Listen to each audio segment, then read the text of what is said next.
and Neil Perry from the Scottish Fire and Rescue Service Board. So I'd just like to welcome you both and welcome Chief Superintendent Emery to our first meeting of the board as well. Could I have any apologies? It's apology from Colonel Bates, Chair, but his substitute has been sent, Paul Kinnan. Okay. And the order of business? The order of business is basically as published. You'll see there's been tabled reports from the police, and the proposed to take them as item 5B would be the local police plan, 5C the performance report, and 5D the activity summary. Okay. I've had a request to see if we could take the fire items in advance of the police, because there's another meeting that members have to attend. Is everyone okay if we do that? Thank you. It takes us into declarations of interest. Do we have any? Okay, thank you.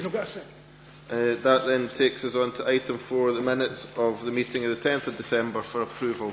Any questions or comments to these? No? Okay. Thank you. If that is the case, could I then take us to item 8, the quarter 3 performance report from the Fire and Rescue Service?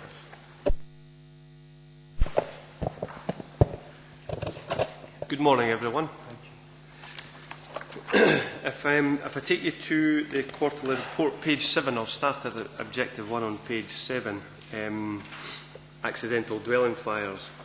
You'll see from the report that we had 16 accidental dwelling fires in the last period, a reduction from 25 the same period in the year before.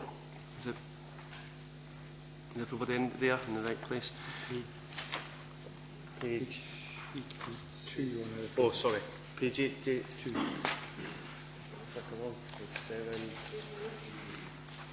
not got a pack, so it'll be page 8 to 8. Sorry, page 8 to 8 on your papers. Everybody there? Yeah. So it's 16 down from 25 the year before. What we have noticed in this period again is that 13 of the 16 accidental dwelling fires were in single occupancy households again. Probably for the majority in the 3 quarters that we've had this year that we've reported on so far, the tendency is single occupancy households. So we're working with partners to identify single occupancy households in our area and start targeting these premises. The next page, fatal fire fatalities from accidental dwelling fires. Again, we've had none, which is great. And casualties from accidental dwelling fires, we've had 3 in the area, up 1 in comparison to that quarter the year before. These were 3 separate incidents, all who were female casualties and all who were treated at the scene for minor smoke inhalation, all of whom had smoke detectors fitted, which allowed, again, them to get out quickly and us to treat them at the scene rather than be hospitalised, as we have seen in a number of years gone past. Road traffic collisions, again, we see it every meeting, we're up in this quarter, 13 as opposed to 7 from the year before, and again, we're only reporting on the ones that we attend, not the police will report on the total numbers. There was a A68 near Pathhead was a location of 2 incidents, and the most serious being on the A768 last week at Wadington Road. Objective 3, deliberate secondary fires. We're up 1 this period on the same period last year, and it makes quite good reading. Over the years, that figure has come down. In the last 4 years, it's been coming down. So quite a good return in this period. There was no distinct pattern in most of the areas. However, there was a small pattern identified at Straighton Retail Park, where they had been setting secondary fires at the buildings, behind the buildings where the bin stores are, etc. And we got onto it and we started giving some advice. Unfortunately, one of these bins caught fire and created quite a lot of damage to one of the retail units up at Straighton. So it just shows you that the importance of keeping focusing on through the weekly TAC, focusing on these small incidents can sometimes mostly prevent larger incidents. But in places like this, up at Straighton, we'll work with some of the retailers up there to make sure that they keep their housekeepings good, to prevent incidents like this, which has a cost on the community. Objective 4, special services. We were down this period. Special services, again, it's things like people trapped in vehicles, bariatric patients falling in houses, etc. Although it's down, these are things that really we have not got any great control over, and we'll keep attending these things. They tend to be rescues from water, etc. What we have done, though, there was an increase in the last period in falls from patients who were classed as bariatric in the household. And together with Midlothian, we got together and realised that we've now got a sort of falls team in Midlothian, and between the fire service and the Midlothian Falls team, we've got a joint working protocol established, which means that we'll work together. When the falls team aren't available, we'll go out and deal with the casualties, or if the falls teams are available but need some extra assistance, we'll go out and assist with them, because our teams haven't got the necessary skills or equipment to deal with bariatric patients alone, but as a team we can come together and deal with this properly. So we've got a good working protocol set up, which has come from all the falls last period. So that's working well. Objective 5, other primary fires, 18 in the last period, which is down 3 on the year before. No patterns again, a lot of accidental vehicle fires, and earlier on some deliberately set baled crop fires. Again, we always work with farmers in the area to make sure that in the areas of higher risk, they tend to combine and move their baled hay a lot quicker than they do in some other areas. So we'll continue to do that over the period, where if you leave baled hay in any one place for any length of time, there is a risk it's going to get set on fire. So we'll work with them continually to make sure that doesn't happen. Objective 6, unwanted fire signals. It's up slightly this period. I mentioned at previous meetings we've started a procedure for reducing unwanted fire signals for the area. What we have had is we've had several premises within Midlothian it's a two-stage process. They get a first stage letter, and then if they continue to have a higher incidence of call-outs, they get a second stage letter.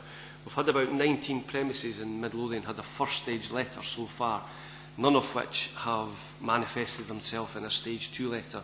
A stage 2 letter will mean that we will go out along with a fire enforcement officer, not to take any direct enforcement action, but to give them advice and assurance and help them to reduce unwanted fire signals. And you'll be aware the reason we're doing this is to ensure that we keep the community safer. The cost of unwanted fire signals and a fire engine driving through the community with blue lights on is not really what we want to see, so we're going to work with all these businesses. Nobody has touched the second stage letter at the moment, but I'll keep the board up to speed on that in future meetings. The last sort of appendices, the last few pages, one is their preventative activities in terms of fire safety enforcement. You'll be pleased to note that we continue to look at all our higher risk premises and audit and inspect them, all the businesses within our area, and just to make you aware that we're ongoing with that. The next page on the home safety visit programme, we carried out a total of 325 home safety visits in the last quarter, 97 of which were in our high risk properties, and we fitted 169 smoke detectors. Hopefully, if we keep working to identify the more vulnerable people within our area through social work, healthcare, and the single occupancy households, this high number of high risk premises, that number will go up, and the number of low premises we visit, we should go down. If we target our resources effectively, we'll start hitting the most vulnerable people, and that's what we're doing, working in partnership with the various groups to ensure that we continue to achieve. And the last page is a community engagement, just to make you aware that we continue to do our cool-down crews or road safety education for all the different groups we work with within the area. And that's me. Thank you if anybody has any questions. Thanks, Dean. Any questions, comments? Certainly from me on accidental dwelling fires, it's encouraging that it does seem to be a downward trend, and I know it is a subject we've touched on before, but is there more yet we could do about the sharing of information and making sure that interagency we're talking to each other to highlight households at risk, essentially? I mean, do we know where the gaps are that we need to be filling in that process? Yeah, well, we know where the gaps are, and the gaps are single occupancy households. The unfortunate thing or the issue we have in the fire service is it's difficult for us to have that information to hand. We tend to, we'll target premises and areas after they've had a fire, and we'll also go and do a form of cold calling. It's not quite cold calling, but what we really could do with is to get that information on single occupancy households. And then what we can do is use our evidence, and we can look at the age groups. We could band that in age groups and say, right, this is our risk category for Midlothian, and it tends to be single occupancy. Well, until this last quarter, the last year or so has been single occupancy males between the age of about 35 and 65. The last quarter was single occupancy women. So we'll look at it and band single occupancy households between certain age groups, and we'll target them first. So they should be our higher risk, evidence-based area that we put our resources towards. But we could do with some assistance in obtaining that single occupancy information. Chair, if I may add to that, I think Dean set out where we may meaningfully work together in a more productive way, I think very well. But there are other areas, for example, I think in terms of the agreeing protocols that enable the flow of information, I think is critical to that. And I cite examples in other areas and we're working where, for example, the sharing of information around council tax and the like is allowing, for the right reasons, people to be identified as where we might direct resources. Some of the other information that's important to consider here is the census data and indeed the predictions for population growth, which say that by 2035 or something, the number of single occupancy dwellings will significantly escalate in Scotland. And again, if I can cite Pat Waters, who's the chair of the Community Planning Partnership, and obviously for our board, he makes it quite clear we probably can't afford to fix the problem if we don't get busy with the prevention now. So I think it underscores the benefit of working together on this. Are there particular steps we could take to make sure that the information on single occupancies are made available? Yes.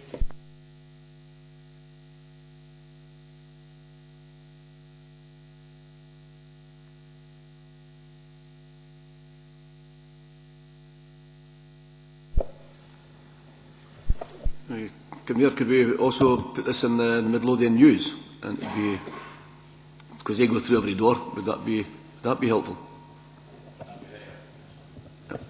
Yeah, I mean, certainly that is, maybe just as a general comment, there's an opportunity through Midlothian News to obviously regularly raise awareness of any particular issues, police or fire. And I mean, is it 96% of households, I think it is, that we reckon that now gets to. So there's a very definite opportunity there for us to use any sort of awareness raising, as well as the other work that we could undertake. Any other questions to the report?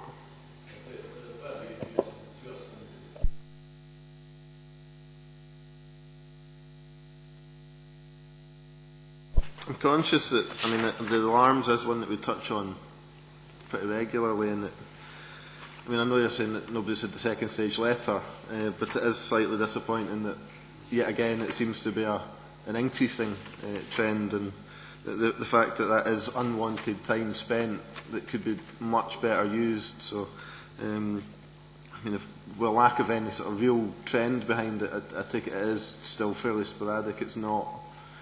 I mean, it seems to be a theme that although there's increases in a number of areas here, there's no real trend behind why. Chair, I welcome the comment, and I think it's right to keep focusing on it. Over 60% of all operational activity in this area and others that I manage are attributed to automatic fire alarms, which in the main are wholly or mostly avoidable. Whilst there's a slight increase here, when and I realise that the focus here is quite rightly on Midlothian, but when I look across the initiative that we put in place across the whole area, what I'm observing the last couple of months is a slowing down, and it's starting to, I hope, stabilise. And I'm saying that tentatively because, of course, I need to come back here and account. But it looks like it's slowing down, and I hope and expect to now see it with this positive intervention and support starting to turn the right way. But I suspect this will be an item that, for the fire service, we will continue to have to keep focus on. And I think the minute you stop looking at it, it tends to slip. And again, the benefit of working together on that is that the message gets out from many sources, and the potential to reach as many of the business community as possible is great, because quite often the remedy to avoiding this is not financial, it's simply a managerial intervention to move something as simple as a toaster or a kettle. Also keen to, maybe you could tell us a bit more on the analysis of the audit activity sheet on preventative, page 94. You talk about 21 properties being above average relative risk profile. What do we mean by that? Is it? I'm happy to bring forward more detail on that, but in terms of every commercial premises that we have on our database, we risk rate it. So for a number of years now, we will go out and take account of a number of factors. For example, what type of property it is, the use to which that property is used, the configuration and the systems in place. And on that basis, we will then put it into a category ranging from, as you see, the well above average down to the well below average. And that's what we use to guide our audit and enforcement procedure. So where you see something well below or below average, that's not a negative. If what that's saying is we have assessed that premises and considered that on our assessment of the potential for life risk in the case of fire, it is below or well below average. We then tend to focus our enforcement activity on those premises that are average or above average. There are some caveats to that. For example, hospitals, regardless of how well equipped they are, because of the reliance of the people in there on others to intervene in the event of emergency, we will always place them into the high category, not because there is something bad about the premises, but we recognise that these are perhaps some of our more vulnerable citizens who would need our intervention. So we will then use it from the average and moving to the well above average, where we will target our enforcement activity. And as you cast your eye down that list, sleeping risks will always take precedent over, for example, a corner shop or the likes that nonetheless are subject to risk assessment under the Fire Scotland Act and have a requirement on the duty holder to enforce that, to adhere to that. But we target our resources to where we have identified a higher risk. I would like to also reassure members, however, that where we take a complaint from a member of the public or where there has been a fire, no matter how small on a business premises, we will follow that up with a full audit to see if we can assist and indeed police the enforcement of the Fire Scotland Act. Thanks, Peter. I think, certainly from my point of view, it is something maybe useful to get something a bit more on. Just when we look down at the hospital and care homes, even before even getting down to any of the others, it's the number that are average and above average in there even's certainly worth attention. So maybe we could arrange for that to be brought forward at a future meeting. Yeah, I'm happy to do that, and I'll take on that. Thank you. Members, any further comments on the performance report? Okay. In that case, could I take us to item 9, local fire and rescue plan for Midlothian? Thank you, Chair. It's never good to start with an apology, but well, for many people in the room, they may have heard this 3 or 4 times now during the consultation. However, that will probably be hopefully the last apology I need to make today. By way of context, there is currently in place for Midlothian a local fire and rescue service plan. We established that process through the shadow arrangements prior to reform, and again with the agreement of the Council that was rolled into last and this year, so we had a 1-year plan taking us up to April this year. The plan that's in front of you today is the new draft local plan for Midlothian. I'm proposing that it will be a 3-year plan, and that will align with our strategic document that has been to this table previously.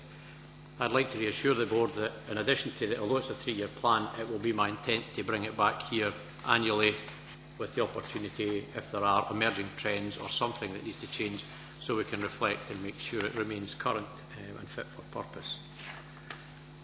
What's changed really between the previous arrangements and here is, under the previous arrangements, quite frankly, whether I had brought a plan forward or not would have been, I guess, down to whether I felt that was necessary. The legislation was changed, so the appointment of the local senior officers, as with the police commanders, is now a matter of law, and indeed one of the responsibilities I have is to prepare a local plan, and the law is quite clear. I must seek agreement and secure agreement of the local authority before I can publish that plan. So whether it said that or not, the truth of the matter is I'd be here having this discussion, but it's to remind members that the final say rests with the local authority in terms of whether they're content with the content. The key factors and key documents that I've taken into account, certainly from a national directive, and I'll come on to the local in a minute, are under the amended legislation, the Police and Fire Reform, and certainly the performance framework for the Fire and Rescue Service and the Fire and Rescue Framework. They set out, from the government's point of view, a number of factors that they would want the service to take account of, and those are reflected in here. So where you see targets, for example, cited as a 10% rolling reduction, a 5% rolling reduction, these are targets that have been set by the government, and we will, so they are there, and how you may want to interpret them locally, I would be happy to be guided, but they are there as a directive within the framework and performance document. To date, the consultation on this, the consultation formally opened in December on this plan and formally closed on the 14th of February. However, with previous discussions with the Chair and the Chief Executive, and knowing this meeting was after that date, I was content that we could take any feedback and comments that members would have to ensure that it's full accounts taken. Before surfacing this, I did take the opportunity to meet with the Chair and the Chief Executive and well, the Leader of the Council, but of course it's now the same person, to have a discussion about what was on my mind at that time, what might go into the plan, and to make sure that what I was surfacing would not put the local authority in a position where they wouldn't want to be. So I thought it was a very helpful process. From there, I've had the opportunity to provide some input along with police colleagues, elected members, Development Day in this chamber, where I was able to set out some detail, the thinking behind it. I have had the opportunity to meet with the Labour group, who I realise are not represented here, but I have met with them to give them the opportunity to discuss any comments that they might want to make on that. The plan is available via the Scottish Fire and Rescue Service website and has been hosted on Midlothian Council's portal, which I think has been very helpful. In addition to that, there's been letters sent out to members of the panel, to the Chief Exec, to the Chair, and to members seeking their views, in addition to the views of the public. And it's been heavily trailed on Twitter and other social media channels. Hopefully I'm providing some input into an item. It might come later on feedback to the scrutiny, to the Justice Committee, but I'll leave that for the Board. So if I can turn to the report itself now, and again you'll be pleased that I'm not going to go through it page by page, but if I could direct you to, apologies I don't have the page number in your pack, but it would be page 5, which is headed up Strategic Assessment, and it sets out the national outcomes. And if everybody's with me, is everybody okay with that? In terms of putting the plan together, through a significant piece of work involving Dean, myself, the other local officers, and indeed many of the planning partners, we tried to synthesise the national outcomes that are set out at the Scottish Government level, take account of the outcomes and aims set out in the Scottish Fire and Rescue Service Strategic Plan, and then critically and crucially have a look at what the single Midlothian plan was saying and make sure that that was a significant guiding factor in what we might put forward as priorities for us. If I can ask you to turn over the page again, and I'm summarising fairly quickly, we have published our equality outcomes and listed them here, and these are absolutely fundamental and central to everything we do, not just in relation to the local plan, in every facet of our work, and quite rightly we place them prominently in centre stage amongst our thinking. The following page on local assessment sets out the 5 priorities that I'm proposing to the Board that I would raise in this plan, and as you can see there, they are reduction in dwelling fires, reduction in fire fatalities and casualties, reduction in deliberate fire setting, reduction in road traffic collisions and unwanted fire signals. The unwanted fire signals hopefully make sense now, because the rest of them are about direct impact on individuals and their well-being, whereas the unwanted fire signals often results in no injury, but hopefully the case is made for the significant business impact that would make sense to reduce that. When these priorities were selected, when we look at the single Midlothian plan and the strategic assessment work that we've been involved in, it's clear that a lot of these may feature as a medium priority for the wider single Midlothian plan.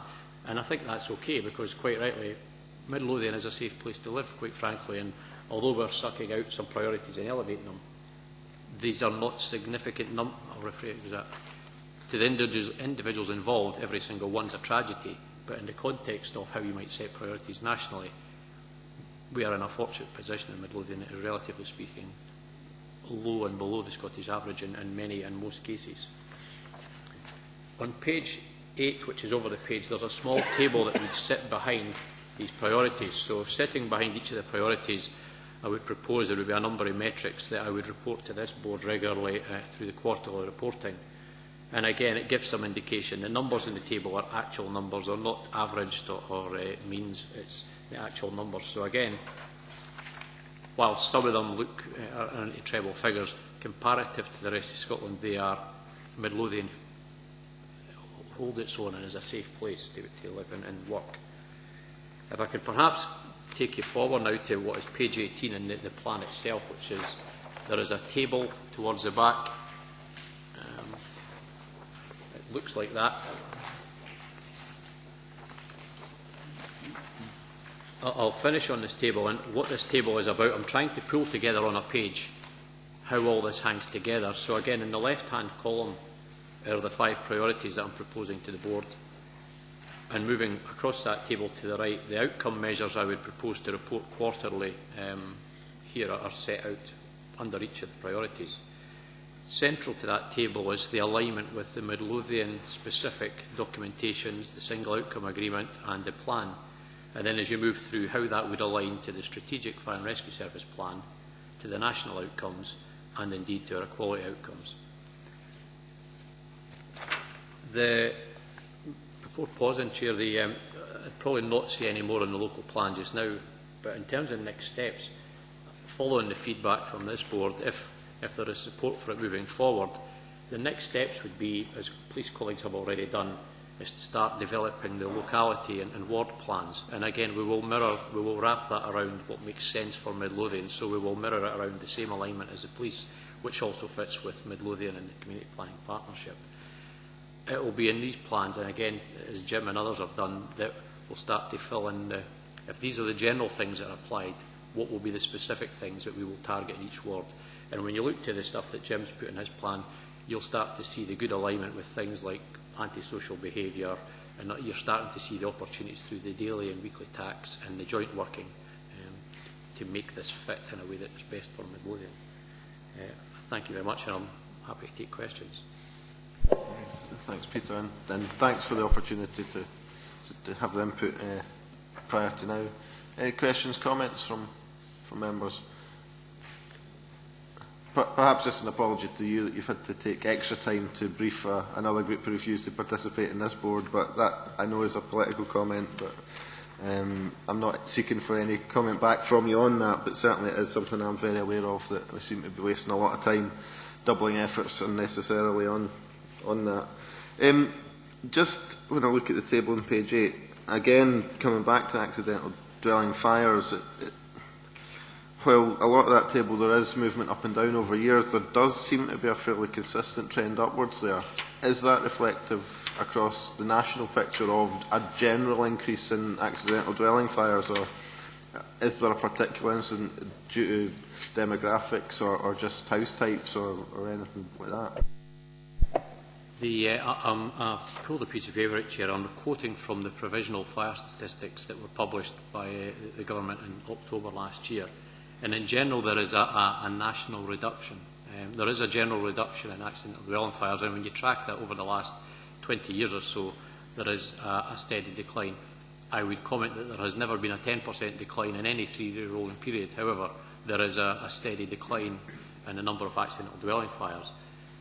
When you speak to our stats people, they will tell you that if you reduce the number of house fires, then you will reduce the number of deaths and injuries. So there is a general reduction over the piece. Whilst it's remained stubbornly high in this area, you look at the stats, and again it goes back to the earlier comments about working together. The national figures show that there's still about a third of the houses in which there was fire last year didn't have smoke alarms fitted. So a smoke alarm won't stop a fire happening, but it will certainly start to have an impact on people's survival rates and the nature of the injury. But I think working together through the partnerships that we have established here, it gives us the best opportunity to start targeting the right people. So rather than just walking up and down and with the best intent, flooding an area with, probably not the best phrase in East, but going into an area and delivering it to every house. And to be honest, a lot of these people would have been safe before we got there, and will be safe long after we left. We can actually now start focusing more carefully. But if you look at the fire statistics that were published, certainly the provisionals in October, they show a national downward trend. And Midlothian is, although the figures are stubbornly high, it's not bucking the trend significantly.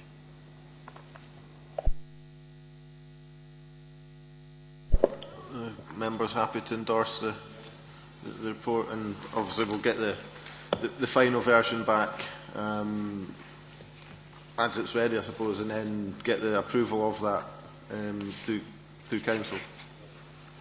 Chair, may I just request, if I'll obviously reflect all the comments from the consultation, and would you be content I'll take that through myself or Dean to get on the agenda for the next appropriate Council? That then takes us on to item 10, the call for evidence on reform of the Single Fire and Rescue Service.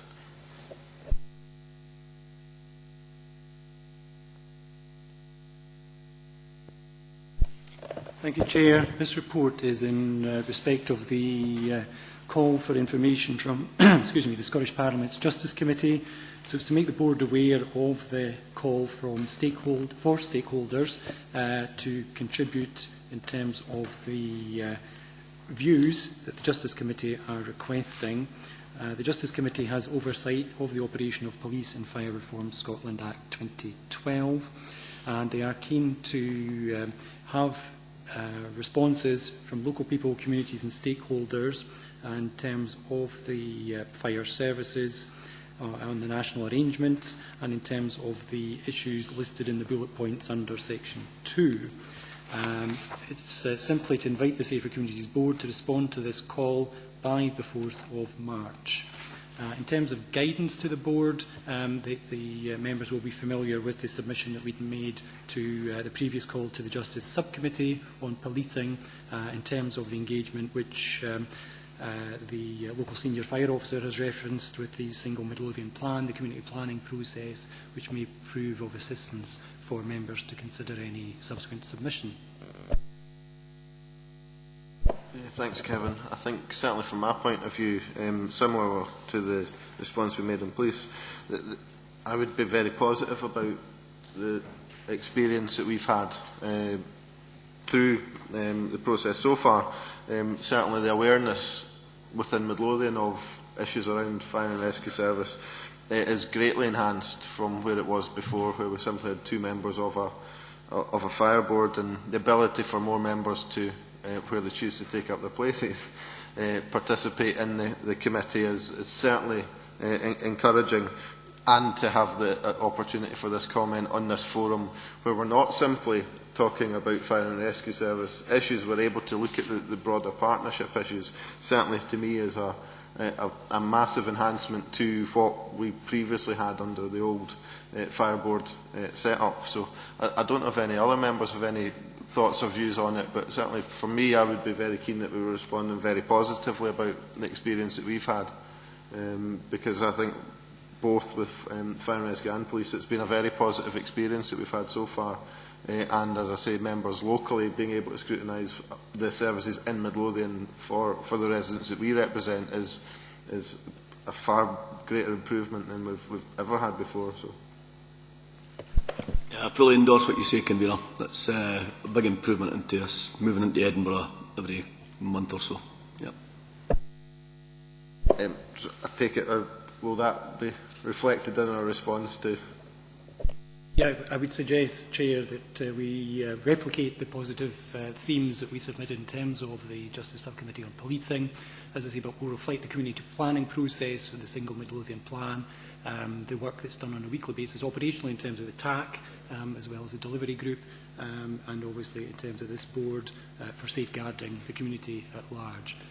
So we will reference the similar concerns and points with the police submission.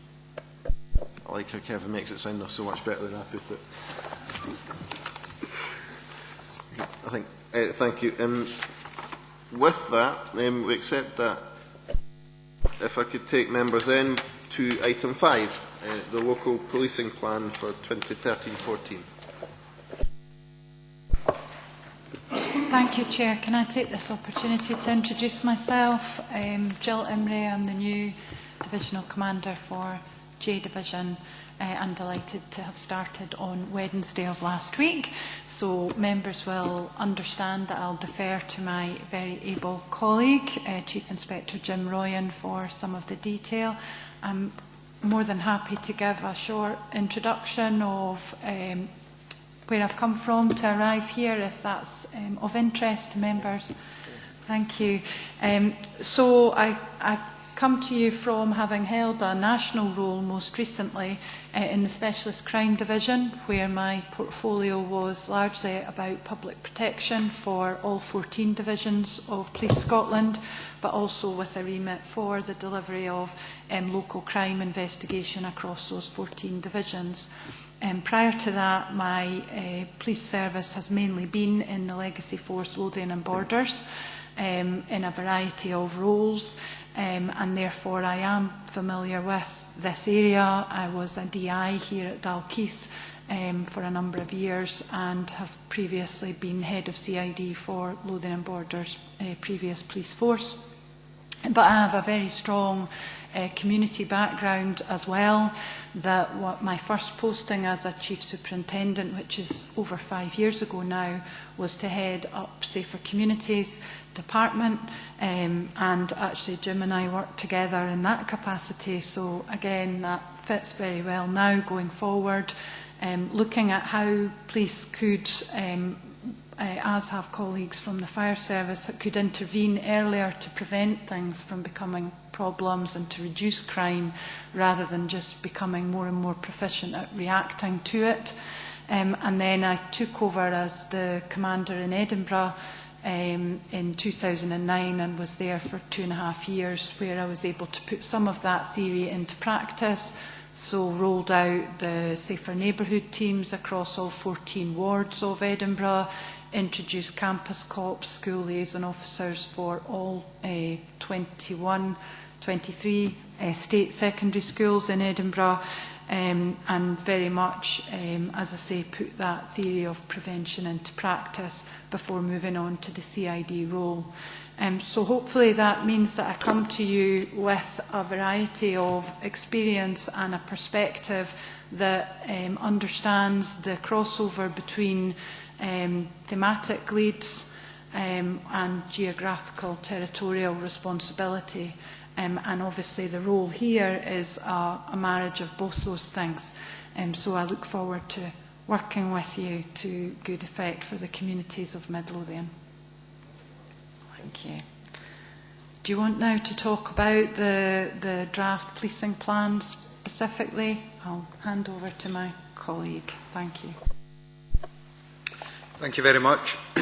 As Peter's already said, much of the discussion today in relation to the police plan is a replication of the information that was passed out during the Safer Communities Board members training event that was held just a short number of weeks ago. But likewise, to re-emphasise the points made by Peter, that the raison d'etre essentially for the plan is that there is a statutory responsibility for every local police commander across Scotland to have a plan that is in place and made through consultation and with the agreement of the local authority for which we work in partnership with. In addition, last year we had our 1-year interim plan which is what we currently are working to. And again, to mirror the work of the fire service, we are moving towards a 3-year plan with opportunity to review the content of that at appropriate points. I would also like just to emphasise the links that there are within the priority areas that have been identified by the police with both national level priorities of the Scottish Government and Police Scotland, through the community planning structure, which has identified key safer community priority areas within the action plan, through engagement with the public, utilising citizen panel survey results, stakeholder days at Lonehead Miners Club, and our own environmental visual audits or walkabouts within each of the multi-member ward plans. I am also very aware that my own community inspectors are meeting with individual elected member groups, and in fact I think the SNP group met with both Inspector Ritchie and Dryden this morning, and the Labour group have also had the opportunity to meet along with national elected members, MSPs and MPs. So again, without going through the plan word for word, I think it's important to highlight that there is a degree of continuity within the new plan, based clearly on the evidence and intelligence and information that is available, but with one significant addition, and that is priority area 7, as is illustrated within the plan, which is looking to reduce housebreaking. That also relates to a point made within the Safer Communities Board update paper, which looks at some of the work that is ongoing within the local area in relation to Operation RAC, which is a Police Scotland national operation, which is very, very relevant to the Midlothian area, given the current figures that are available in relation to housebreakings. I should also point out that issues around housebreakings within Midlothian tend in the main to relate to break-ins to outbuildings and garden sheds, where machinery, garden machinery, quad bikes, motorbikes, pedal cycles and the like are stolen. So it would have been remiss of us to have identified such a prolific local problem and not thereafter include it within the proposed and draft Midlothian policing plan. So essentially, and as was stated at the training day, the opportunity is there to pass comment, to provide feedback, so that ultimately, come the 1st of April, we are in a position to move forward with a finalised plan looking to meet the needs of the local communities of Midlothian from 1st of April this year for a further 3-year period. I'd be grateful of any comments or questions, whether it be within this forum or off table. Thanks. Peter? Yes.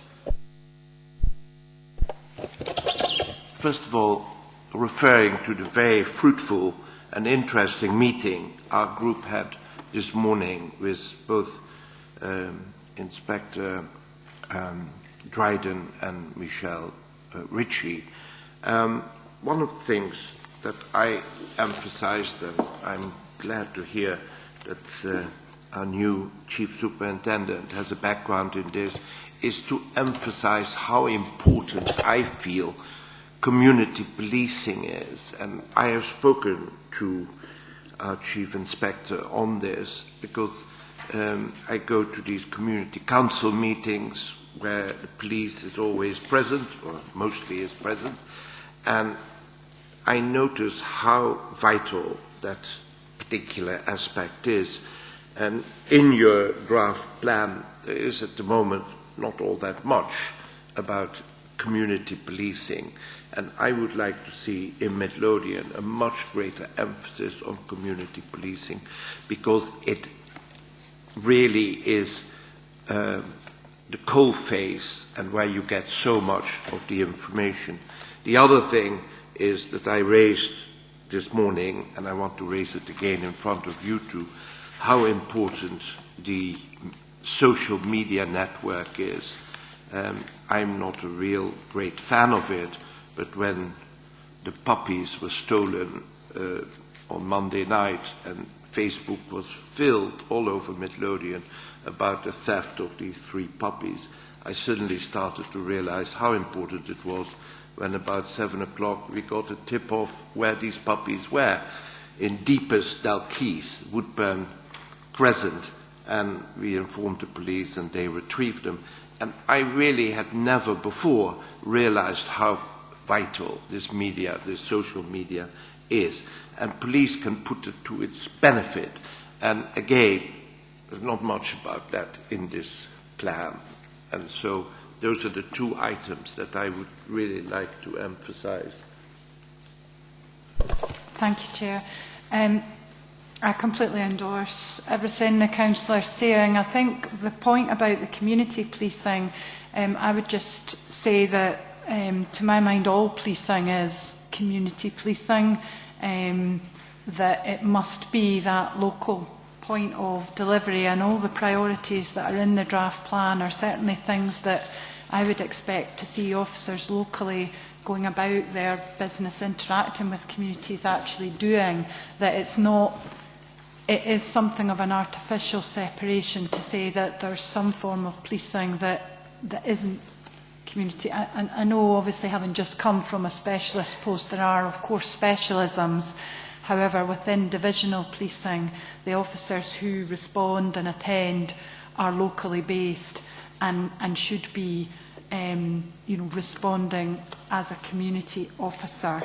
That it's not perhaps there would be a stereotype in the past of community policing being at a slower pace and stopping and having cups of tea with various shopkeepers and that sort of Dixon of Dock Green kind of stereotype or caricature. That is absolutely part and parcel of what local policing is. But to me, that isn't separate from the response to actual incidents people experience every day, and that is community policing. May I just come back, because we had a Dixon of Dock Green in Newton Grange. He was called Blair Watson, and he was so brilliant because he'd been there for 20 years.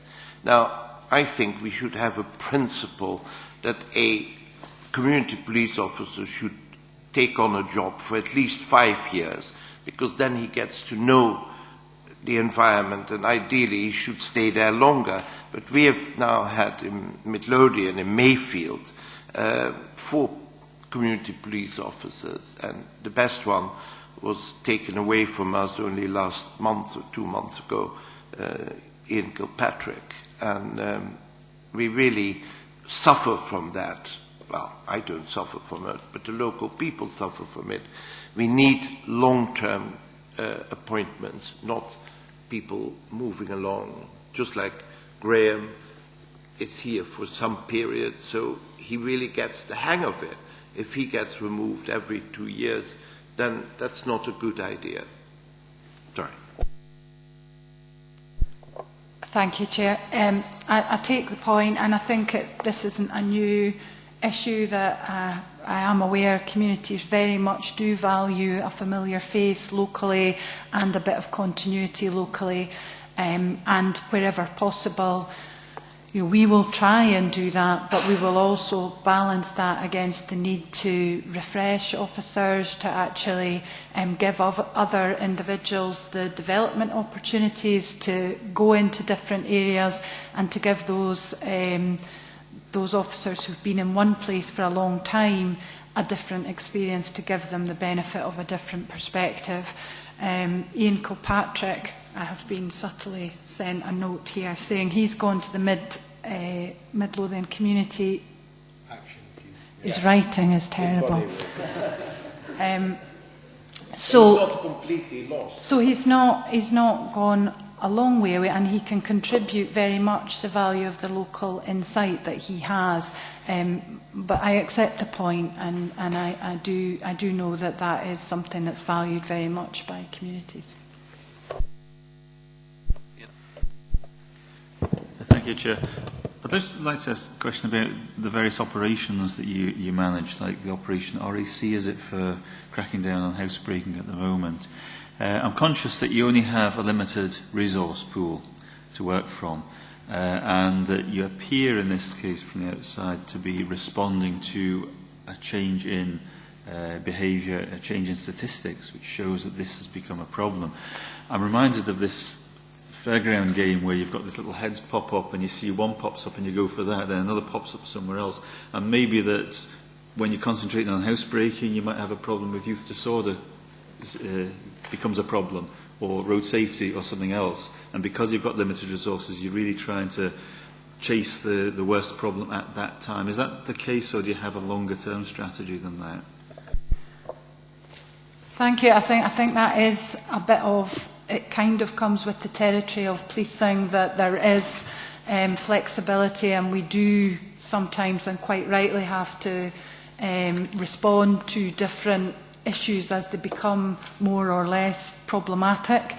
I think what I would say is certainly break-ins to sheds, break-ins to people's homes tend not to happen in isolation, and you'll find that some of those involved in that activity will be those youths that are causing disorder, will be those individuals or from those families that have issues with substance misuse, who perhaps are inconsiderate in the way that they drive or aren't insured correctly, so it's a case of, it might be a different manifestation of behaviour, but very often we're dealing with a similar client group, if we put it like that, and that comes back to that merit in trying to identify not only those most vulnerable to becoming victims of crime, but those vulnerable to being offenders younger, and how we can intervene earlier in order to kind of avert that sort of behaviour and that kind of attitude then forming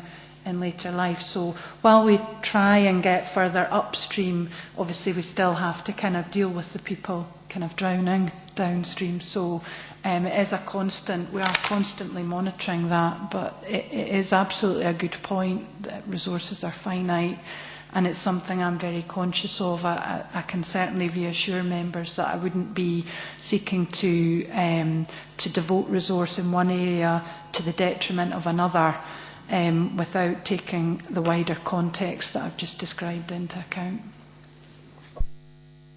But I know we're kind of talking across the 13-14 plan and the 14-17. Just across both, I'm noticing that there's a lot of detail around the priorities, but we're not really talking in any way about statistics or trends. Is it at all possible that that sort of information could be included here? Because I'm a numbers person, and I find it useful to be able to at least have some numbers to read across to the detail of this sort of report.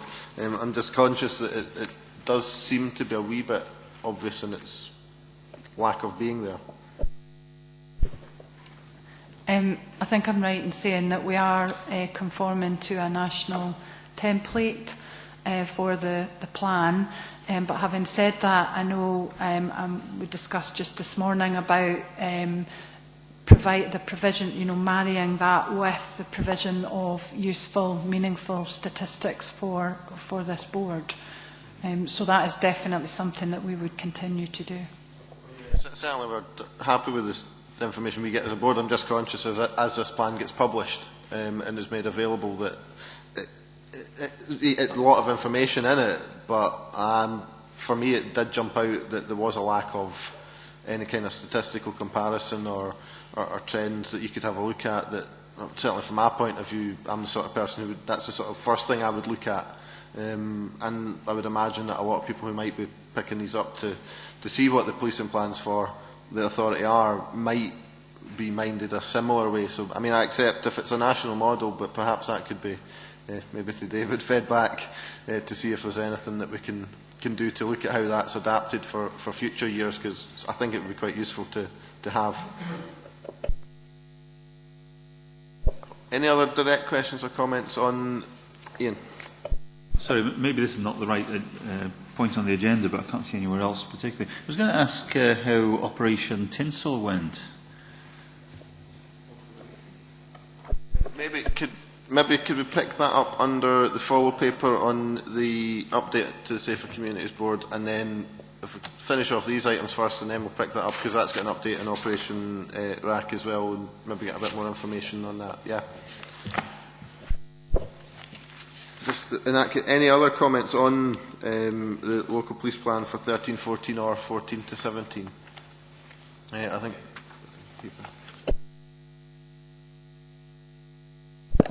I can see Jim sweating already, and just having met Jill, but it was just really to support colleagues, and I'm sure they don't need my support, but again, I recognise, and obviously the discussions go on outside this meeting, the wording might be different, but there is a very close alignment about not just the police and the fire service working together, but actually working in the wider pool. So it's really to support the plan, and whilst the language might be slightly different at times, there is a very good alignment with the direction of travel, which is all about the single Midlothian plan, so it's to offer some support. That's certainly encouraging. Thank you. We note these two reports, and obviously we'll have the final policing plan for 14-17 presented at a future opportunity, and at that point we'll agree or otherwise. Could I maybe then take us on to the papers that have been circulated? The first one being the update to the Safer Communities Board. That has the update on Operation RAC included. Perhaps if we could hear a bit on that, and perhaps if Jim, if you could pick up Ian's point on Operation Tinsel as well. Yes, thank you. I'll go into greater detail in relation to the statistical feedback when we come to that stage of the agenda, but the main points to highlight in relation to the update is Operation RAC. We have a team of dedicated resources within Midlothian, supported by wider uniformed resources, tackling theft by housebreakings across the area. And you'll notice from the report that we have already to date had some significant successes. You'll notice the two first successes that are mentioned do relate to juvenile offenders, those offenders being under 16 years of age, and that only goes to highlight the point made by the Chief Superintendent in relation to early and effective intervention. In relation to those individuals, there was a meeting last week between Inspector Michelle Ritchie and Christine Schaefer to look at bespoke measures that could be put in place in terms of addressing that offending behaviour in as innovative a way as possible. You'll also notice that we've had some success around the retargeting of St Luke's Primary School and Mayfield Primary School, where power tools were again stolen, and also the theft of a purse from a vulnerable member of the community has brought about a detection and an individual being brought before Edinburgh Sheriff Court. So Operation RAC continues. There continues to be pockets of criminal activity across the area, and we would look to encourage local community members to maintain their vigilance, to put in place protective and crime preventative measures around particularly outbuilding locations, and most importantly ensure that all information and intelligence is reported to the police timeously.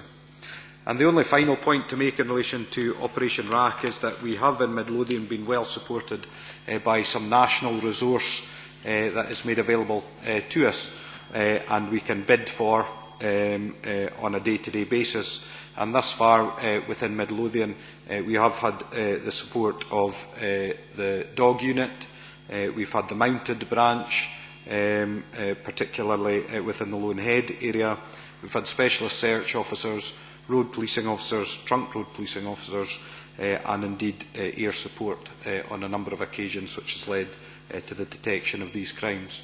So that wider pool of resources that is available to us through the creation of Police Scotland is being well utilised across the Midlothian area. Just to pick up on Councillor Baxter's point in relation to Operation Tinsel, I don't have the figures here. What I can say is Operation Tinsel has and was a great success within Midlothian. with a significant number of individuals being brought to justice in relation to crimes of violence, antisocial behaviour and domestic abuse specifically. You'll note, and again I'll come on to that point in relation to the community policing team summary, that the funded officers will well utilise during that period of activity, specifically tackling antisocial behaviour, and indeed they made a number of significant arrests. But what I will do is I'll prepare a written update in relation to Operation Tinsel, and through Graham I'll have that circulated to all board members. Yeah, I know that you have one hell of a difficult job to do, but when I hear that, people, your 2 officers that yesterday retrieved those 3 puppies, they knew fine well who had stolen the bike, but they couldn't arrest the guy because of all these ridiculous rules and regulations, and they said that he had in his mobile phone the direct line to his lawyer, and they are standing. You clearly have to operate with both hands tied behind your back. And how are we able to change that? How can we help you changing these ludicrous laws and regulations that are currently so much in favour of the criminal? Without veering too much into specific incidents, and I know we've had a number of discussions, Councillor De Vink, over the last 24 hours, specifically in relation to the incident that you refer to, what I would say is that where patterns and trends are identified, it's very important that we, through haste, don't lose significant evidence and information, and it's vitally important that we clearly operate within the confines of the law that is there. And in most circumstances, by doing so, we're able to bring offenders to justice. So hopefully time and effort will prevail, specifically in relation to circumstances that you refer to, and a positive outcome will be achieved. I think certainly it was noticeable last night that Operation Act's got a fair bit of media attention yesterday, and it was certainly a local case that was highlighted in Pathhead, so that was a clear sign that it's got attention, and it certainly seems to be working. So hopefully that will help to address some of that increase in housebreaking, although so much of that down to the wider economic climate, it's going to be challenging to see how that will be turned around in the foreseeable future. So any other questions or comments on the update? No. Thank you. If maybe we could then just move straight on to the activity summary for the community policing team. If it's all right, Convener, I'll refer firstly to this document, which is the statistical report that refers specifically to the Midlothian policing plan. I'll go through each of the individual bullet points within that, and hopefully provide a little bit of context around all of those. There's a copy there.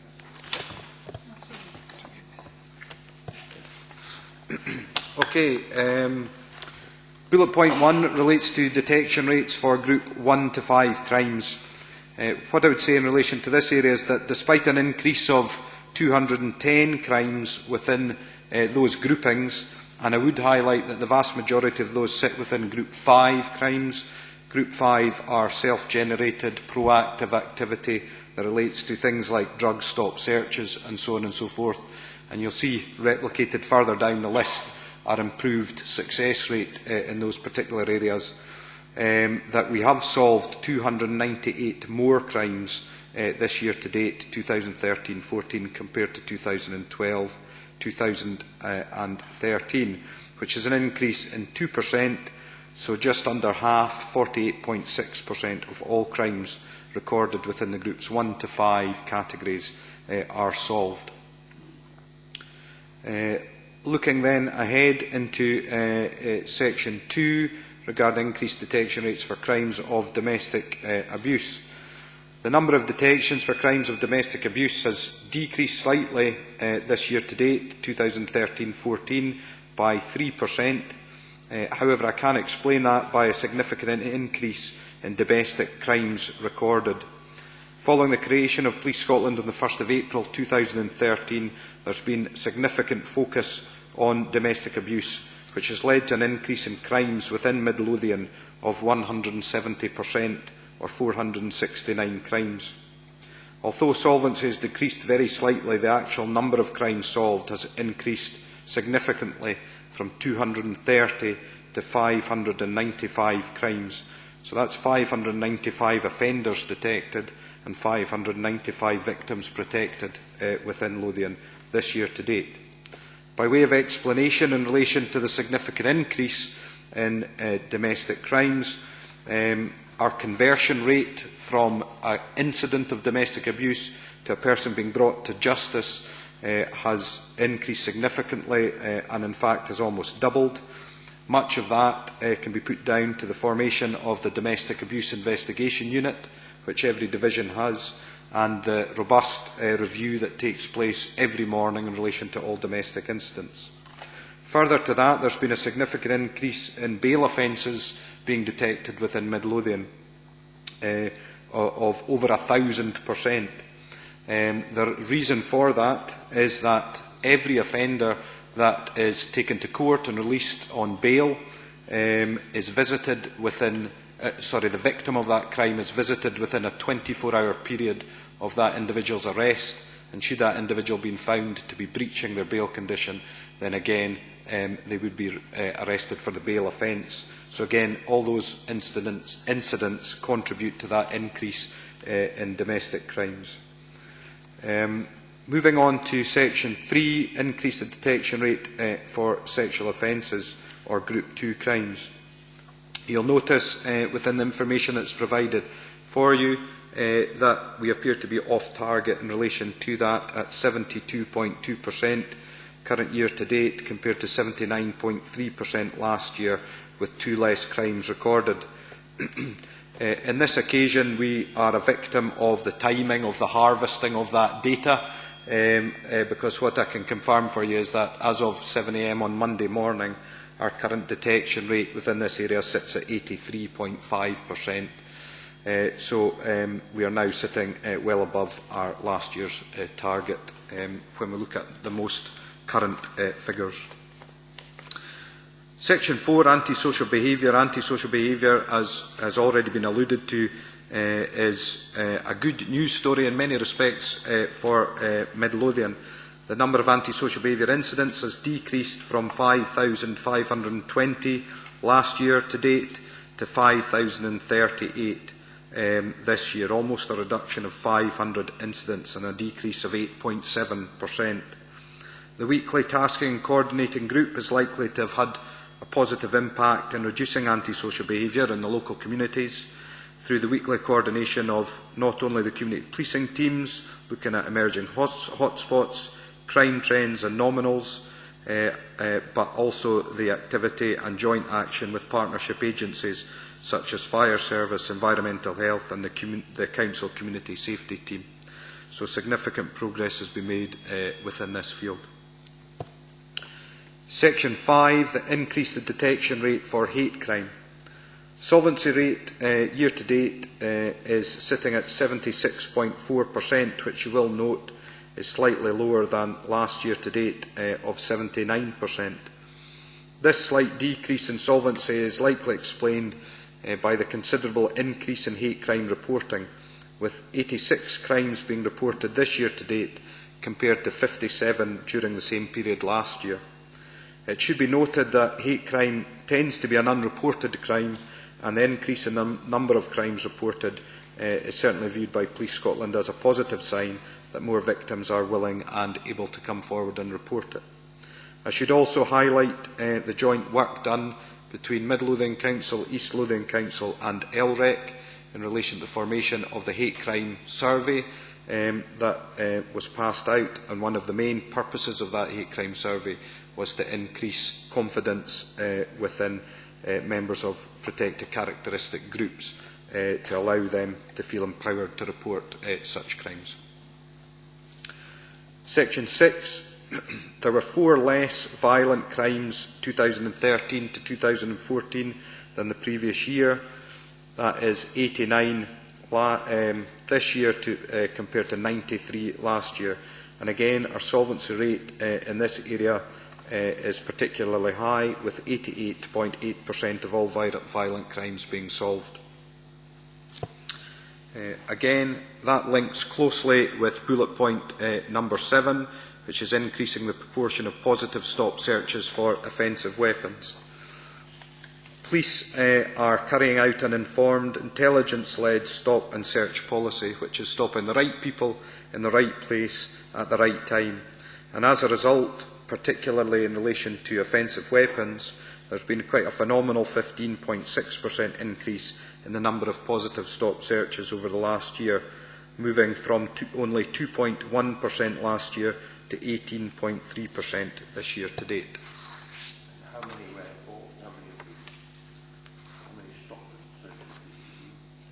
searches? I don't have the specific raw data, Councillor De Vink, but what I can tell you is that in many respects Midlothian does buck the national trend in that we've actually done less stop searches this year to date than we have done last year to date, and that is because of our focus on right people, right place and right time.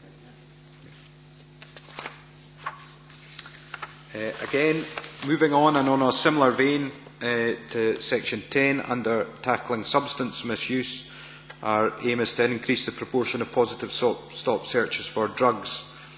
Again, to reiterate the point of our intelligence-led stop search policy, there has been a 7.8% increase in the number of positive drug stop searches over the last year, from 9.2% to 17%. We are making good use of proactive intelligence briefings targeting well-known nominals involved in drug misuse within Midlothian to allow for that better targeting to take place. Chair. Sorry, I could just answer the councillor's question there, just another set of data. So for just that week that started on Monday the 16th, all the total number of stops and searches carried out is 3,564, and just under half of those were for drugs.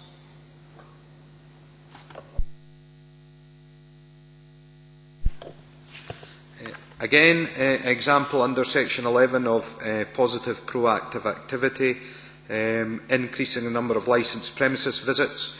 Again, we've adopted, as members of the licensing board will know, a policy where we identify licensed premises which are most likely through intelligence to cause problems within the local community, and our visits are focused on those premises. The number of licensed premises visits by police have increased by 12.1% between 2012-13 and 2013-14, with a total of 666 visits. I'd also highlight the positive working that's ongoing with Midlothian Licensing Board, and following discussions with Councillor Constable, we're looking at facilitating a visit tour, if you like, with the Licensing Board of the local nighttime economy. Moving on to section 12, under priority 5, making our roads safer. Section 1 is to reduce the number of people killed or seriously injured on our roads. There have been no fatal road traffic collisions in the last quarter within Midlothian, and 3 this year to date compared to 4 last year to date.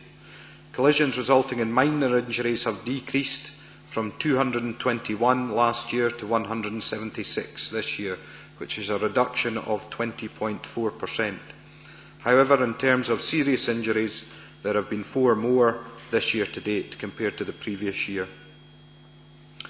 Unfortunately, in relation to the target relating to children under 16 years of age killed or seriously injured, there have been 4 casualties this year to date compared to 2 last year, 3 of those being child pedestrians and 1 being a vehicle passenger.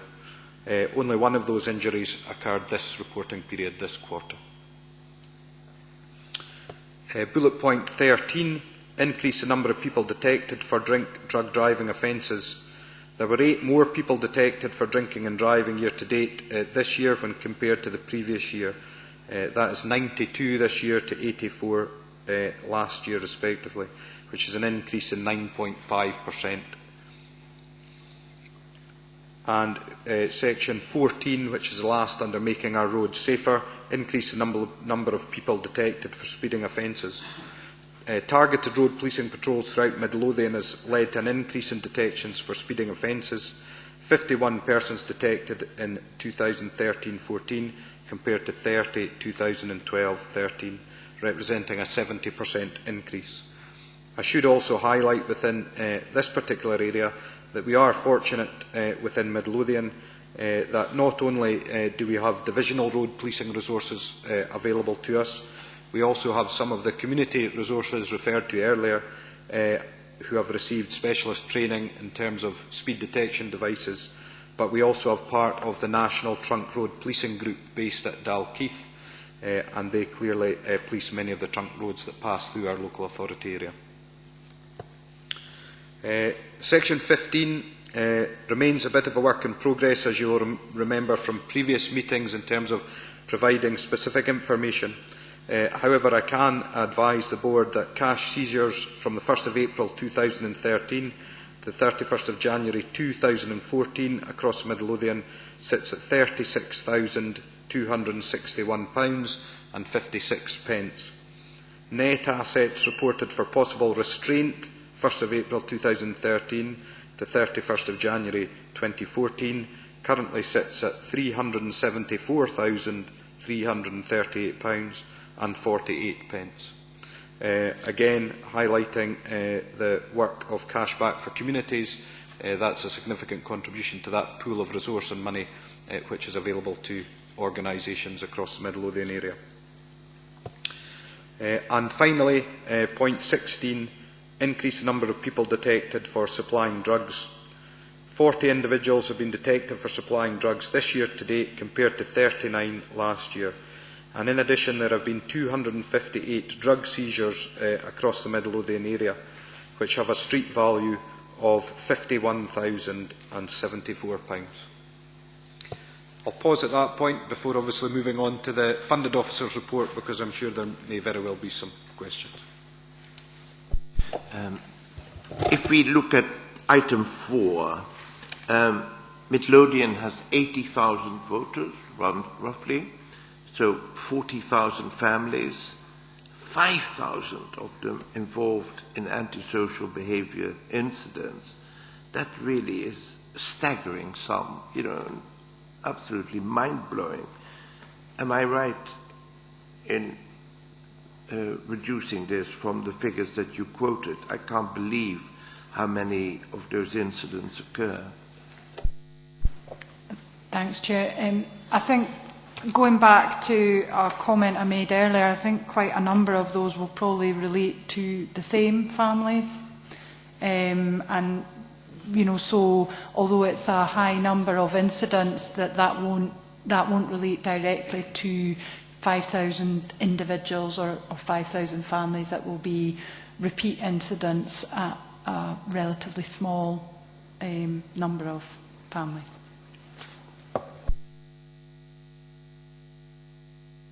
If I could also highlight a piece of positive work in relation to that, which illustrates the point that the Chief Superintendent makes. You will recall previously we had some significant problems with antisocial behaviour in and around the Woodburn area, and in partnership with all the community safety partners, the Woodburn Problem Solving Partnership was instigated, and again the recidivist offenders in terms of antisocial behaviour, so those young people who've been committing a significant number of those incidents or crimes or offences, were targeted. They've been worked with in a positive manner, taking a preventative approach to them, and again another example of how we perhaps have managed to reduce in partnership the number of antisocial behaviour incidents by almost 500.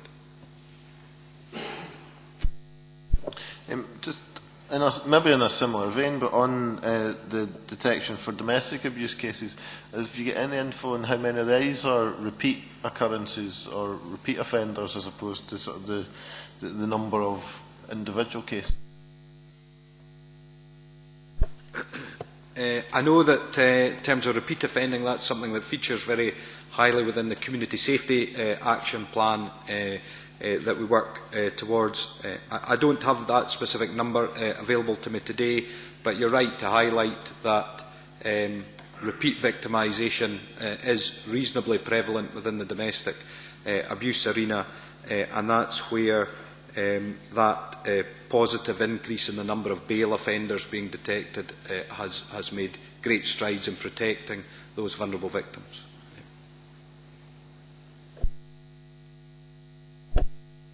Again, in the same vein for point 16, or the 40 for drug dealing and the 39 for last year, how many are the same people? Do we know that figure at all now? No. It'd be fair to say that, again, if you look at the feedback that I provided around stop searching for drug-related crime, because we take that intelligence-led approach, because we identify nominals within the local area that are known through intelligence for drug-related offending, there are a number of people caught on more than one and sometimes numerous occasions. So there are a number of individuals, without going into detail, who were caught last year that have been caught again and brought before the criminal justice system. Sorry, can I just come back on that? I would imagine that somebody convicted of supplying drugs, it would be a custodial sentence, normally for more than a year, which would suggest that such people would not then be caught again within the year. Is that correct, or is it often not a custodial sentence? Generally, that would be correct. I think in part it might be timing, that there are individuals whose cases are not fully dealt with by the time the years elapse, because there'll be various timescales in the criminal justice process and for analysis of the substance that they've been caught with. So there'll be a number of aspects that might make it a more time-consuming process than we would like. So that does account for some people still being in the community and sadly able to continue to offend until such time as the case comes to court. Recently we had a session on loan sharks in the council, which was, I think, an eye-opener to a number of members, and from that it sounded like a lot of the activity around loan sharks can appear to be what people would associate with those they think are dealing in drugs, the sort of movement of frequent numbers of people and such like. At the session it was highlighted that we're more or less aware of one loan shark operating in Midlothian, but on the demographics the expectation is that it would be about 16. Is there work undertaken or being undertaken to sort of, where maybe we're getting reports that are thought to be about drugs, what other activities do we do to try and say, well, it's not drugs, but actually is there a loan shark in operation here? I'm very interested in that. That's obviously part of my introduction to the division, to just get an absolute understanding of how much analytical work's already underway. What I do know is that where individuals are being dealt with in the context of a suspected drugs deal, they would clearly be searched.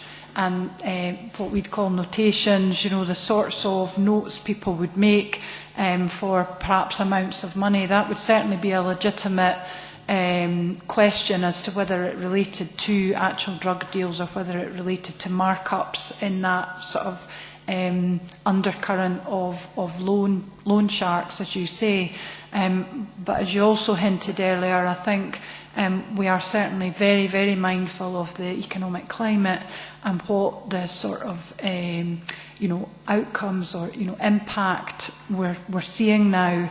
I think initially we anticipated crimes such as thefts by shoplifting, perhaps opportunistic thefts being increased, and actually in the sort of immediate impact of that kind of economic bite. We didn't see that, but we are starting to now see activity that we're interpreting as part of that wider societal situation with people exploiting whatever means to get money.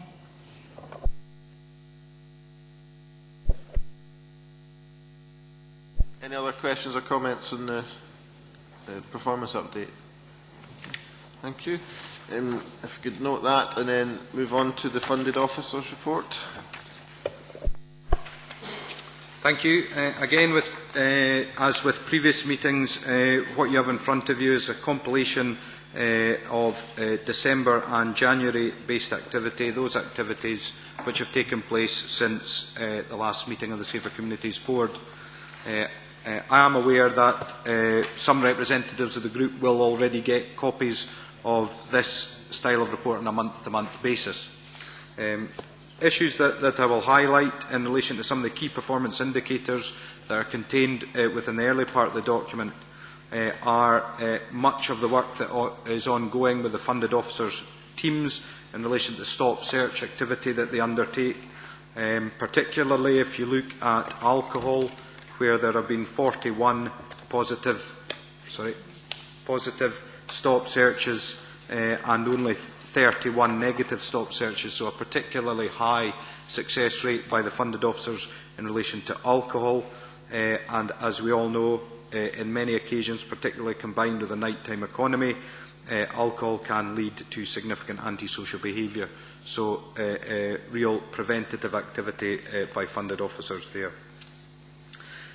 Moving forward, then, you'll also see that the funded officers are arresting a significant proportion of those that they check in relation to warrant inquiries, and again, those tend to be recidivist.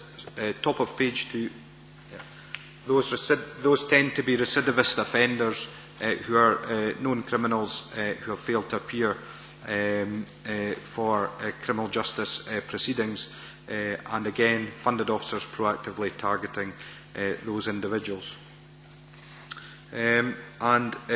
Finally, the other area that I would highlight is the number of child concern forms, which are referrals to partner agencies specifically, and mainly the social work department for children who there has been an identified concern for, and funded officers have submitted 17 such referrals over that 2-month period of time.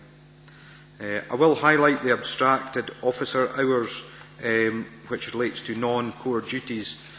As with previous meetings, I have contained some contextual information to the rear of this report, but specifically in relation to those 288 hours, there are 2 significant incidents that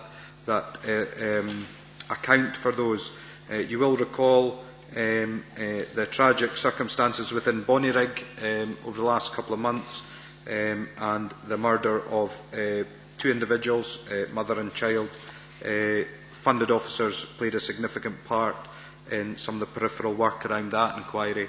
And in addition, you will also recall the missing 3-year-old child within the Dry Law area of Edinburgh, which tragically resulted in his discovery in Fife and the subsequent murder inquiry. And again, funded officers assisted in the early stages of that inquiry with search-type duties, and that would account for many of those abstracted hours.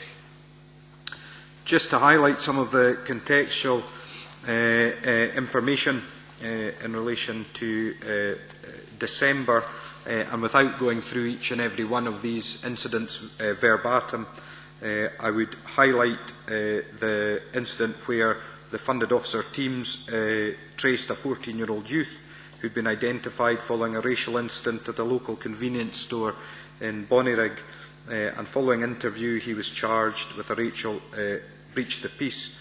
In partnership and consultation with the social work department, the appropriate referrals were submitted, and that individual has been taken into residential care as a result of his continual offending.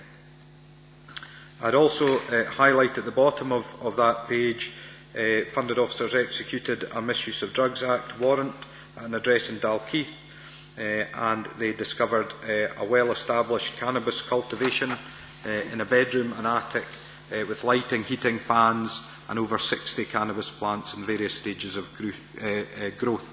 And again, the occupier was arrested and charged with a number of drug-related offences. And also to highlight that over the Christmas period, we supplemented the established resource of the community policing teams with 6 probationary officers who were midway through their initial training at Police College, giving them the opportunity to work alongside the funded teams and increasing our resilience, particularly in relation to Operation Tinsel. Moving forward to January, and the only area that I'd like to highlight in relation to that is the incident where officers observed a male acting suspiciously within Woodburn and Dalkeith, and he was duly searched for drugs. Initially found in possession of drugs, and following further search at his home address, he has been charged with drug supply offences with a potential street value of the drugs being recovered at £45,000. So that makes a significant contribution to some of the data that I provided through the performance update. There are obviously a number of other positive examples contained within the report of the work of the community policing teams, and I'm happy to discuss any of the other ones that any members wish, or answer any questions regarding the performance data.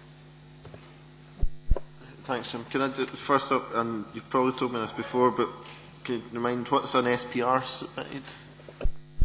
It's a standard police report submitted to Procurator Fiscal. Yeah.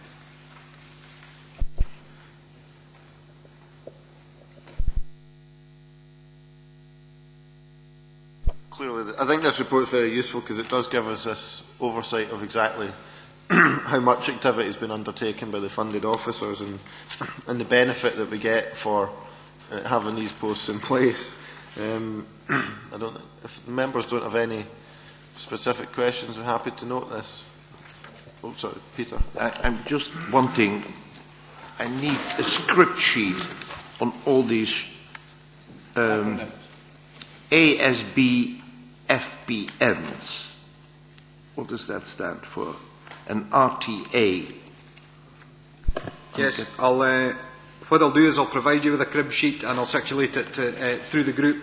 ASB is antisocial behaviour, FPN is fixed penalty notice, so the FPN relating to RTA is Road Traffic Act, fixed penalty notice, and the ASB FPN is antisocial behaviour, fixed penalty notice. Okay, that's all right. And whilst we're on that, I'll just highlight Section 165, seizures, relates to the Road Traffic Act, and that relates to our power to seize any motor vehicle that's been found being used on the road whilst not having appropriate third-party insurance coverage. Sorry about that. Thank you. Happy to note that report. That then takes us to item 7, which is the Police Scotland Annual Police Plan. Okay, Chair. Thank you. I think that is really just for members to be aware of how the local plan kind of fits into the national plan.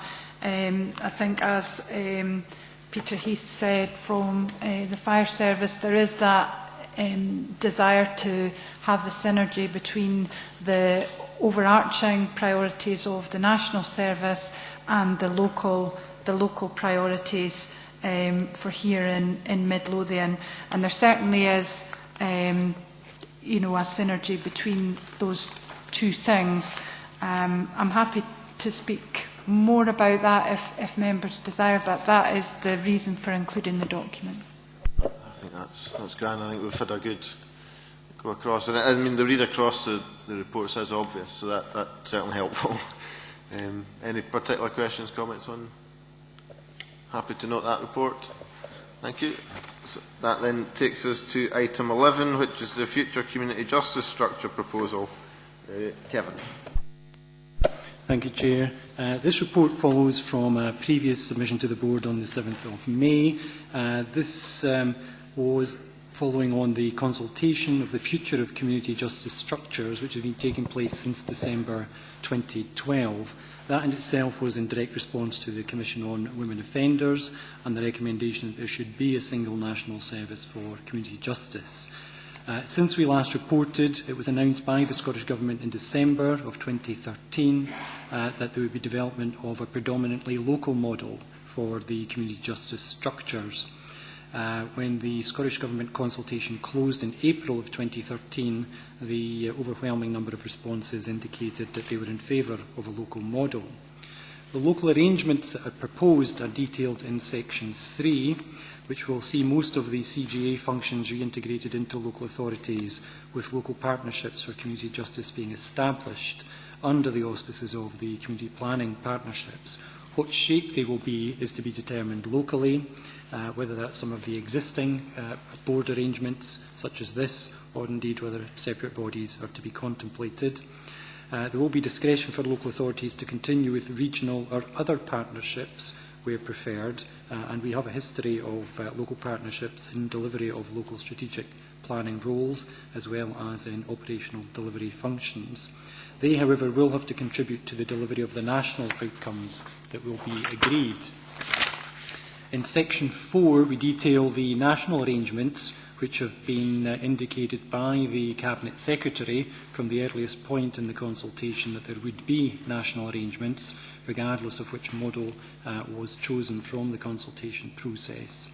That was to reflect the criticisms from the audit reports and the Commission on Women Offenders about national leadership. The Scottish Government is proposing a national officer body. The composition of that has been indicated informally, but will itself be subject to further consultation. It would act as an advisory group as well as providing the oversight function. This national body would also link into national organisations as well as local partnerships, particularly to take account of the concerns from CGAs and local authorities about the prioritisation given to offenders by non-justice organisations such as the NHS. And that would be directly accountable to the Cabinet Secretary and provide reports into the National Community Planning Group.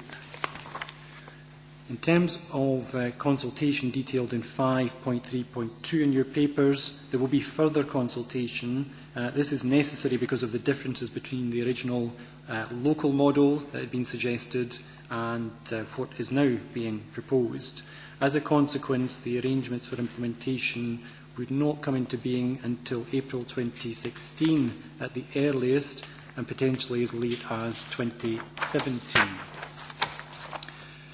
In terms of the board, at present are simply noted to recommend the development of the preferred model for the delivery of community justice. That will be subject to further consultation and detailed development, which in turn will lead to further progress reports to the board in due course. Happy to pause there, Chair. Thanks, Kevin. I think it's useful that certainly this Council supported the local model, so it's useful that we're following that line. I think really at this point it's a watching brief. I think it's what you're saying there. So unless members have any particular comments, we're happy to note the content of the update there. Obviously there will be further opportunity to engage and comment as this progresses. Okay. Thank you. Which takes us to item 12, which is the proposal for a women's service in East and Midlothian. Thank you, Chair. The background to this report similarly is in terms of the Women Offenders Commission report that we've referenced in the earlier item. And there were concerns locally that services for women involved in the criminal justice service in East and Midlothian were not sufficiently gender specific. As a consequence, East and Midlothian Council are working now in partnership to respond to this challenge alongside NHS Lothian and other colleagues. We do have strong existing arrangements across other partnerships within East and Midlothian.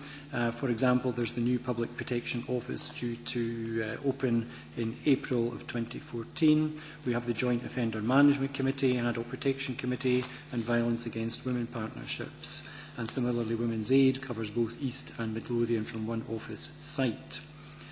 Further background is in terms of women themselves account for around 15% of community orders and criminal justice social work reports in East and Midlothian, which is relatively low given the size of the authorities. And to note that there were 27 community payback orders for women in Midlothian, whilst in East Lothian there were 39. As the inference from that is that it would not be sustainable for either authority to have their own women's centre for women who have offended in either East or Midlothian. Also, public transport between the two local authorities is limited. It's not conducive to serving both areas. We're also aware that from our involvement in joint committees and other working arrangements, such as the Violence Against Women Committee, the MARAC arrangements, which our police colleagues have referenced earlier, and the adult protection arrangements, that the issues experienced by women in criminal justice are also shared by those who have not been involved in offending behaviour. And we see the establishment of the proposed centre as an opportunity, particularly for those who are subject to domestic abuse, similarly referenced earlier, with the prevalence in Midlothian, where we are the 8th highest in Scotland by head of population. We also have the background of summer of 2012, where there was significant community reaction to the high-profile rapist who had been released into the community and the management arrangements of that particular case. The Scottish Government has already awarded funding to Lothian and Borders Community Justice Authority for a justice centre. This is known as the Willow Centre and is established in Edinburgh, but it's to support the development of services across Lothian and Borders. There was a seminar held on 25th of November with East and Mid Criminal Justice and other local authority service managers to progress this proposal, which is before you today. The manager of the Willow Centre has supported the development of our proposal here and has been willing to provide some staffing support for the service that we are proposing. In the longer term, I would make the analogy of the Family Resilience Project, where we are looking at this shift and change and reshaping services would be sourced from existing resources in existing service budgets, so that would be more reactive working in a coordinated way to improve those outcomes. A further seminar, a follow-up seminar, is being held on the 23rd of April of this year, in order that we can continue to progress this activity to establish the centre model. Although I would note for members that it will not be a physical structural model, it will not be essentially a building that we're talking about. It will be a rotating peripatetic service across East and Midlothian. The recommendations for the board are simply to note that report at this stage, and again, as that develops, we would come forward with further update reports for members. Clearly it's an area that's important that we do have a service. I think at the moment there's a clear gap. If we could find the most suitable way to adapt the resources we have so that we're working across partnerships to best use the resources that we have, I think it sounds to me like absolutely the right way for us to be going. Yeah, just to follow on Kevin's report, I think again, thinking about the Christie Commission and how we respond to the needs of our citizens, many of these women are receiving a whole range of services, but they're very reactive services that are dealing with them at a point in time, but are not really getting underneath some of the issues in their lives that are affecting them. So again, it's part of our drive to create much more joined up responses. These women will use Women's Aid, they'll use our substance misuse services, they'll use community payback orders, etc. And all of them will deal with episodes, but it's really about getting a much more holistic approach and addressing their needs, their mental health, their physical needs, but more importantly, building up women's resistance to be able to manage better and make a more positive contribution to the communities around them. So this is just really the start of pulling resources together. Member happy to note the report. Thank you. Which then takes us to item 13, which is the Community Safety Partnership Plan for 2014-15.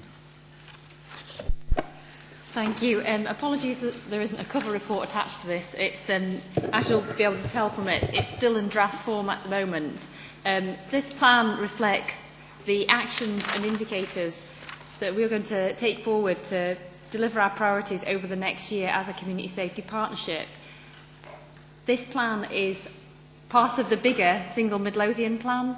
As you'll see in this, we've prioritised the priorities under different banners. So we've got under very high alcohol and drug misuse with a specific focus on alcohol, reducing violent crime and domestic abuse, violence against women. High priorities, we've got death and injury on Midlothian's roads, reoffending, sexual crime, adult support and protection, and protecting Midlothian's children. Under our medium priorities, we have crimes of dishonesty and hate crime. And then medium to low, we've got antisocial behaviour, home safety and community involvement in setting and delivering community safety outcomes. Now, these priorities were decided upon using the Community Safety Strategic Assessment, which was developed using 12-13 data and produced last year. And then there was a partnership day held in September, which set the priorities. So that was based on the National Risk Assessment Model. So, as you'll be aware from earlier on in the meeting, this is based on historic data that we've set these priorities, and obviously things can occur which affect the priorities of the partnership. In particular, one issue I would say is around crimes of dishonesty, which has been classed as a medium priority using the risk assessment process that we followed, and now we've got an immediate issue where it's upped on the priority level. What I would say about this is that the entire plan will be monitored by the Community Safety Partnership and brought to this board, although only the very high priorities in this document will be included in the single Midlothian plan. So that means that those medium and medium-low priorities won't be included in the single Midlothian plan reporting, but you will see them here at the board, and we will continue to prioritise work on those as a partnership. Some of the targets in here are noted as to be confirmed. We've got baseline data for them, but unfortunately, as a partnership, we haven't been able to do the robust work behind the scenes that we need to do to be able to come up with sound targets for those. So they're still a work in progress, and we'll come back to the board with formal targets on them in the future. This plan is due to go to the Community Planning Working Group on Thursday, and then it will be submitted on to the Community Planning Board following that. So it's brought to this meeting here for approval on the basis that there is still a wee bit of work to be done on it. So I'll just open up for any comments if there is any. Colleagues, any questions or comments? And I suppose it says there's a significant amount of work being put into the background to this, and certainly the planning day generates a significant amount of conversation around priorities and the risk assessment that's used. Yeah, before we close down, as I understand it, Police Scotland has now bedded down, and it would be so helpful to really hear from the two officers, very senior officers here, how they compare the new Police Scotland entity as opposed to what was there before. And I come back to my hobby horse, that it is just such a shame that the Labour politicians at the Council are not present at these meetings, and maybe we can still woo them sufficiently to come in. Now, Police Scotland has bedded down to such an extent. If we could maybe park that just for a minute and if we just deal with the safety plan first, and then I'll maybe come back to that. When do we expect to have the finalised data, Rosie, on the targets? We now have all the baseline data, so it's just a case of liaising with partners to come up with the final targets. all the partners are aware of which targets are missing and that they need to liaise with each other on them. We have a delivery group meeting at the beginning of March, so I would imagine that we'll have the targets by that meeting, because that'll be kind of the next stage for the partnership in terms of coming together on this. So we can certainly, once we've got the targets in here, we'll then send it back round. I think it'll have to go round via email to the board for them to view it, because I'm not sure when the next board meeting is, but I think it's too far in the future. And this obviously will start delivering this plan from the 1st of April. Thanks, Chair. I know it's not a serious issue, but it's something that crops up time and time again, certainly amongst people I speak to, and that's dog fouling. Now, I don't know if that comes within the remit of this, or whether it's dealt with by the environmental health within the council or not, but can you tell me if there is, if there's anything you can do to help the situation? Probably best placed to take that one, Chair. Previously, when environmental health came within my remit, certainly it's clearly a concern to communities. We're quite well aware of that, both from elected members and communities directly. And certainly there is a whole host of activity that goes on with environmental health officers and wardens, both overtly and covertly, to the extent that we've had surveillance being carried out over a 12-month period, under due regulations of RIPSA, of course, which didn't indicate the degree to which people are exercised about that, in that it indicated to us that around 97% of people who are observed covertly are uplifting behind their dog. Clearly it's evident for those who are not, and there is sufficient knowledge that people are aware that that is a responsibility. But the issuing of fixed penalty notices is certainly something that's increased year on year from 2010 to where we are now on an annual basis. So the enforcement activity continues to take place. It does feature in terms of the assessment tool that Rosie's referenced about community concerns. And I know in terms of the environmental assessment works that our police colleagues have done, similarly features in their walkabouts as it has in ours. And again, it's getting that intelligence-led process that we've been doing with environmental health officers, and that has been fairly successful, to the point that we launched the Green Dog Walkers scheme last November, which was to work in co-production with communities and people to sign up on a community basis, which we've had through the dog training clubs, the veterinary surgeries, those that are front-facing with those that are likely to be the perpetrators of the problem. So there is a host of activity, but as a short answer, yes, it does feature in here at a much lower level as a community concern. With that, we're happy to note the report. And again, just to pick up the point on participation of the Labour group, which is not fair to ask the police to comment on. I've put the question very directly again to Councillor Constable and myself met with the leader and deputy leader of the Labour group only a couple of weeks ago and asked directly if they would reconsider the position of non-participation, and no, not for the foreseeable future, which is unfortunate. Again, I can only apologise to the police and the fire service for the double effort it's taken to deal with requests for briefings and information when there's an opportunity to actually take part formally in the board. But all we can do is we've made 2 spaces available to the Labour group, and unfortunately they just continue to decline to take them up. I don't know if anyone wants to say anything else in the early period of Police Scotland. Chair, should I say something here? I'll introduce myself again. I'm David Hume. I'm a board member of the Scottish Police Authority. I think Councillor Devink asked a very pertinent question, particularly as we're moving to the end of the first year's operation, and a great deal of time has been devoted to looking at the questions of the sort that Councillor Devink raised. Over the course of this year, there's been a huge amount of work going on, building on previous year's work on the issue of reform. One of the dominant issues that we've had to bear in mind, obviously, is that we're working within very constrained resources. As we've moved through that first year's operation of consolidating the budget into one national budget, we're on course to achieve the savings target that we're required to meet this year. and we're looking to years 2 and 3 now, and developing the service accordingly.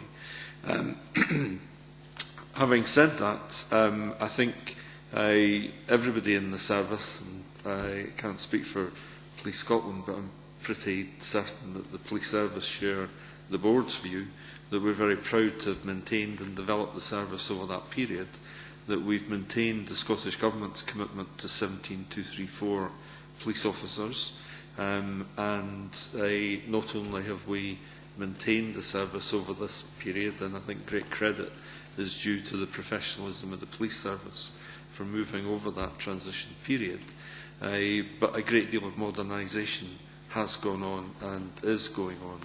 Now that raises issues in boards like this across the country, and on Thursday of this week I'll be attending the board in Dumfries and Galway, where obviously through the review of command and control centres, a downside of our work has come through for Dumfries and Galloway in terms of the closure, the proposed closure of the Dumfries and Galloway Control Centre. And obviously that will have to be, well, a great deal of work has gone on in discussion with Dumfries and Galloway about the closure down there, but that is within the context of a developing, modernising service. We've already heard from Chief Inspector Royan about the use that's made now of national resources in local areas, and I think that's to the benefit of the whole community in Scotland, achieving the aspirations of improving accessibility to police resources. We've seen major strategic developments take place across Scotland. Not the least is the opening of the Scottish Crime Campus at Gartcosh, which is a development that brings together the high-tech, high-skill resources of forensics and other specialist services into a campus, of which I don't think there's an equal in Europe. Now it's a world-class facility. So as the weeks and months ahead develop, you will be hearing about the work of the benefits of reform, because we're obliged to report to Parliament on the benefits of the reform programme, and that work is continuing as I speak now, and I'm more than happy as the board liaison member with Midlothian to bring that work into the business of the board. So I think that would be very much appreciated, yes. Have any other questions, comments? Thanks, Chair, and thank you very much for those comments from Mr Hume. And we have gone through such a major change, and still there's things in transition. And I suppose I would just come back to everybody who wants to be a police officer, wants to serve the public, wants to make a difference. That's what we do. And I think it says a lot for our people that they've embraced this change, because the public actually don't mind if it's a local police force or if it's a national police service. As long as when they need the police, someone arrives and is professional and sensitive to what they need. And I would like to hope, and I do take on board the comments that have been made about the value of local continuity and familiar faces, but I would like to think in the main the public haven't actually noticed the extent of the change that the police service nationally has been undergoing. And having just come from Specialist Crime Division, where my new office was lovely in Gartcosh, which I've just moved at the wrong time because I was in Pitt Street just prior to that in Glasgow.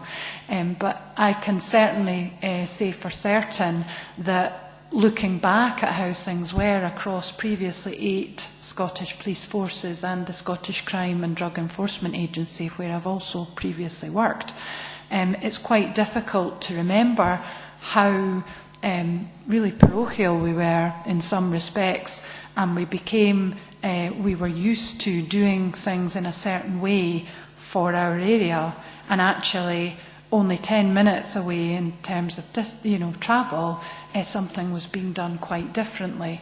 And as a member of the community, there's something wrong with that, particularly when those are issues for which I've recently been responsible in public protection. So for serious sexual crime and rape investigation, it's indefensible that there would be a difference in response if you live in Shetland or if you live in Stranraer. And that's the kind of ethos of Police Scotland, although obviously it's an economic pressure and driver, but there are masses of opportunities and benefits to be realised that, the mention earlier of the Christie Commission is part of a wider public sector reform, and certainly the advent of Police Scotland puts into sharp focus the ease with which Police Scotland can now communicate with partners nationally, not least the Scottish Government, and how challenging that remains for other bits of public service. Thank you. With that, I thank all for your attendance today.